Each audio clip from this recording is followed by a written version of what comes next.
Pulivendula ఒంటిమిట్టలో elections జరిగినప్పుడు చిన్న ఎలక్షన్లే. జగన్మోహన్ రెడ్డికి నిన్నటికి ముందు దాకా ఈ ఎలక్షన్ చాలా చిన్నగా తీసుకున్న ఎలక్షన్లే. మీరు కూడా అతి చిన్న ఎలక్షన్ అని చెప్పారు. ఇంత చిన్నగా ఓడిపోతారంత కదా బాధ వచ్చింది మీ అందరికీ. డిపాజిట్లు కూడా రాలేని ఒకప్పటి ముఖ్యమంత్రి పరిస్థితి ఏంటనేది ఎవరు లిట్మస్ టెస్ట్ కాదా ఇది స్టేట్లో? పోలీసుల దగ్గరుండి ఓటింగ్ రిగ్గింగ్ చేయించారా? పోలీసుల దగ్గరుండి లైన్లో నుంచోబెట్టి పంపించారు ఎవరిని ఎదవేషాలే నీకుండా. అండ్ దొంగ ఓటర్లు నిన్న కూడా పట్టుకున్నారు. అంటే అప్పట్లో మనకి చెన్నై నుంచి తిరుపతి వచ్చి ఓట్లు అన్నీ చెప్పుకున్న భాగవతాలే, కానీ కూడా గుర్తు చేసుకోవాలి అది మన సర్వసాధారణమైన లక్షణం.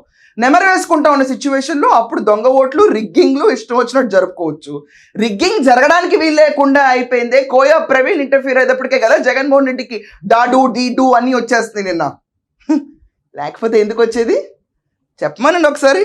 మీ వయసు మోడీ గారి వయసు గురించి కూడా పక్కన మోడీ గారి పేరు పెట్టమనండి. అబ్బే దానికి మనం వదిలించడానికి సరిపోదు. హాట్ లైన్లో ఫోన్ వస్తుంది పేరెత్తితే.